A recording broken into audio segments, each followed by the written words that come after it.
নমস্কার, তোমাদের সবাইকে সানা স্মাইল এডুকেশন সেন্টারে স্বাগত জানিয়ে আজকের পর্বটি শুরু করছি। তোমরা যারা 2024 সালে উচ্চ মাধ্যমিক পরীক্ষা দেবে তোমাদের জন্য এবিটিএ টেস্ট পেপার থেকে আজকে সমাধান করে দেখাবো।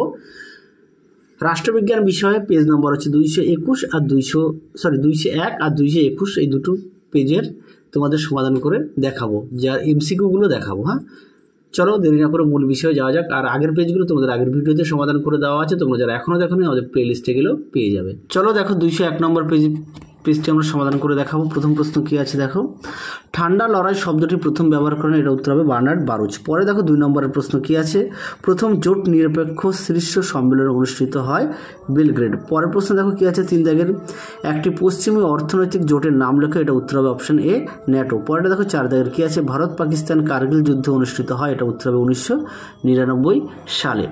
চলো পরের প্রশ্ন দেখো কী আছে, 5 দাগের সার্কের জন্ম হয় ড্যাশতে অনুষ্ঠিত শীর্ষ সম্মেলনে, এটা উত্তর হবে ঢাকায়। হ্যাঁ, এটা উত্তর হবে ঢাকাতে অনুষ্ঠিত শীর্ষ সম্মেলনে।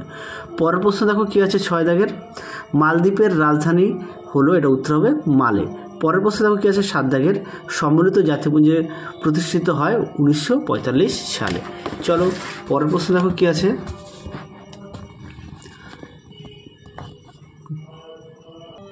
পরের প্রশ্ন দেখো কী আছে, 8 দাগের বিশ্বের নাগরিক সভা বলা হয় সাধারণ সভাকে। পরের প্রশ্ন দেখো কী আছে, 9 দাগের নিরাপত্তা পরিষদে অস্থায়ী সদস্যদের কার্যকালের মেয়াদ হচ্ছে 2 বছর। পরের প্রশ্ন দেখো 10 দাগের আন্তর্জাতিক বিচারালয়ের বিচারকদের কার্যকালের মেয়াদ উত্তর হবে 9 বছর। পরের প্রশ্ন দেখো কী আছে, 11 দাগের ন্যায় বিচারের দীপশিখাটি অন্ধকারের মতো নিভে গেলে কি ভীষণ সেই অন্ধকার, একথা কে বলেছেন, এটা হবে লর্ড ব্রাইস।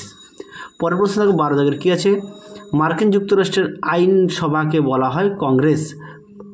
পরের প্রশ্ন দেখো 13 দাগের কী আছে, কোন দেশের আইনসভা বিচার সংক্রান্ত কাজও করে, এটা উত্তর হবে ব্রিটেন, অপশান সি ব্রিটেন। পরেরটা দেখো 14 দাগের কী আছে, জাপানের আইনসভার নাম কি, এটা উত্তর হবে অপশান সি ডায়েট। পরের প্রশ্ন দেখো 15 দাগের নিয়মতান্ত্রিক রাজতন্ত্র প্রচলিত, এটা উত্তর হবে অপশান এ ইংল্যান্ড। পরেরটা দেখো কী আছে, 16 দাগের ক্ষমতা স্বতন্ত্রীকরণ নীতি প্রচলিত আছে, এটা উত্তর হবে অপশান এ ইউএসএ। পরের প্রশ্ন দেখো কী আছে, 17 দাগের প্রতিটি রাজ্যে একজন করে রাজ্যপাল থাকবেন ভারতীয় সংবিধানের ড্যাশ অনুযায়ী, এটা উত্তর হবে 153 নং ধারায়।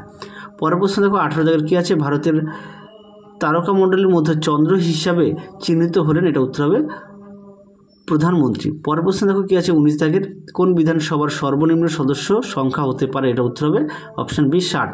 পরেরটা দেখো কী আছে, 10 দাগের 0 আওয়ার এর জন্য সময় নির্দিষ্ট থাকে, এটা উত্তর হবে 1 ঘন্টা। পরের প্রশ্ন দেখো কী আছে, 11 দাগের কর্পোরেশন প্রধান হলেন স্বপরিষদ মেয়র। পরেরটা দেখো কী আছে, 22 দাগের ভুল বললাম, 22 দাগ হবে এটা, গ্রাম পঞ্চায়েতের প্রথম সভা আহ্বান করেন, এটা উত্তর হবে বিডিও। আমরা সবাই জানি বিডিওর ফুল ফর্ম, এসডিওর ফুল ফর্ম, তোমরা এগুলো কিন্তু ভালো করে একটু প্র্যাকটিস করবে। পরেরটা দেখো 23 দাগের পৌরসভার নির্বাচিত প্রতিনিধিদের বলা হয় কাউন্সিলর। পরের প্রশ্ন দেখো কী আছে, 24 দাগের পঞ্চায়েত সমিতির সভাকে পরিচালনা করেন, এটা উত্তর হবে অপশান বি সভাপতি। চলো এবার আমরা সমাধান করে দেখাবো এসি 221 অর্থাৎ 221 পেজ। তার আগে বলি, তোমরা যারা আমাদের চ্যানেলে নতুন দেখছো সবাইকে অসংখ্য ধন্যবাদ।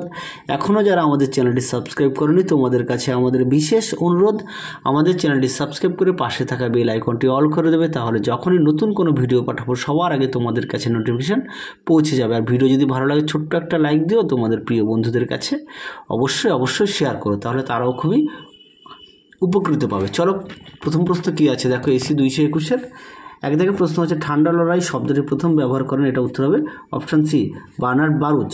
পরের প্রশ্ন দেখো কী আছে, 2 নম্বরে বান্দুং সম্মেলন অনুষ্ঠিত হয়েছিল, এটা উত্তর হবে 1955 সালে। পরের প্রশ্ন দেখো 3 দাগের কী আছে, ঠান্ডা লড়াইয়ের অবসান হয়, এটা উত্তর হবে 1991 সালে। পরেরটা দেখো 4 দাগের কী আছে, পঞ্চশীল চুক্তি কোন দুটি দেশের মধ্যে স্বাক্ষরিত হয়েছিল, এটা উত্তর হবে অপশান বি ভারত ও চীনের মধ্যে। পরেরটা দেখো কী আছে, সার্কের সদর দপ্তর অবস্থিত, এটা কোথায়, কাঠমান্ডুতে।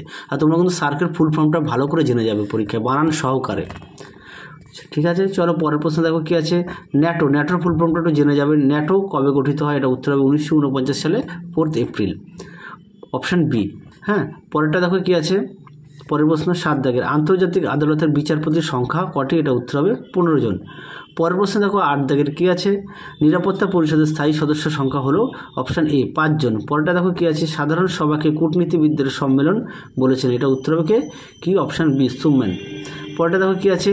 10 দাগের আন্তর্জাতিক আদালতের বিচারপতিদের কার্যকাল, এটা উত্তর হবে 9 বছর। চলো পরের প্রশ্ন দেখো কী আছে? 11 দাগের ভারতের প্রথম রাষ্ট্রপতি ছিলেন ডক্টর রাজেন্দ্র প্রসাদ। পরের প্রশ্ন দেখো কী আছে?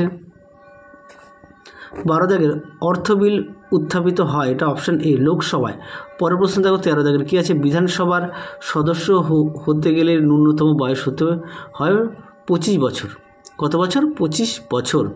পরের প্রশ্ন দেখো 14 দাগের কী আছে? কেন্দ্রীয় মন্ত্রিসভার দায়িত্বশীল থাকেন ড্যাশের কাছে, এটা উত্তর হবে লোকসভার কাছে। কিসের কাছে? এটা শূন্যস্থান পূরণ কিন্তু, হ্যাঁ, উত্তর হবে লোকসভার কাছে। পরের প্রশ্ন দেখো কী আছে? ক্রেতা সুরক্ষা আইন তৈরি হয় কত সালে? এটা উত্তর হবে 1986 সালে, অপশান বি। পরের প্রশ্নটা দেখো কী আছে? 16 দাগের লোক আদালত প্রথম গঠিত হয় জুনাগড়ে। জুনাগড় কোথায়? এটা হচ্ছে গুজরাটে। পরেরটা দেখো কী আছে? 17 দাগের কলকাতা হাইকোর্টের এলাকা রয়েছে ড্যাশ পর্যন্ত, এটা উত্তর হবে আন্দামান ও নিকোবর দ্বীপপুঞ্জ। পরেরটা দেখো কী আছে?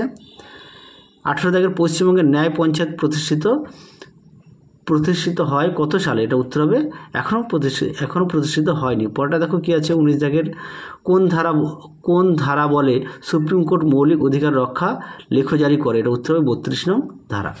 চলো পরের প্রশ্ন দেখো 20 দাগের কী আছে?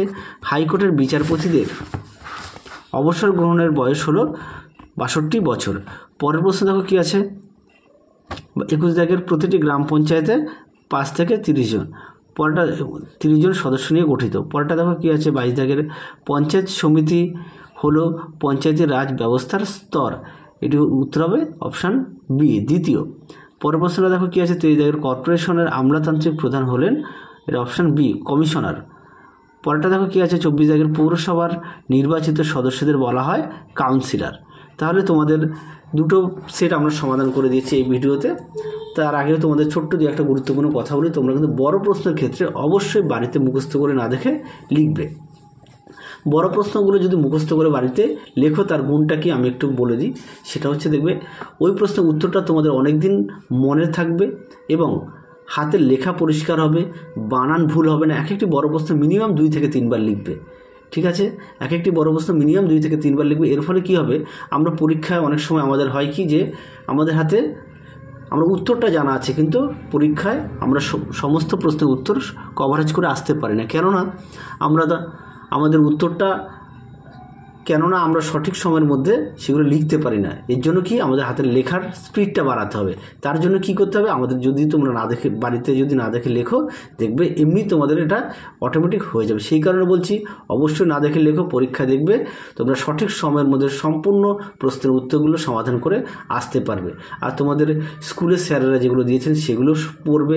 আর তোমরা যেখানে গৃহশিক্ষকের কাছে পড়ছো সেখানেও সেই স্যারেরা যা দিয়েছেন সেগুলো পড়বে। আর আমরা যেগুলো দিচ্ছি একত্রিতভাবে সমস্ত দিক দিয়ে পড়বে, দেখবে তোমাদের ভালো রেজাল্ট হতে বাধ্য।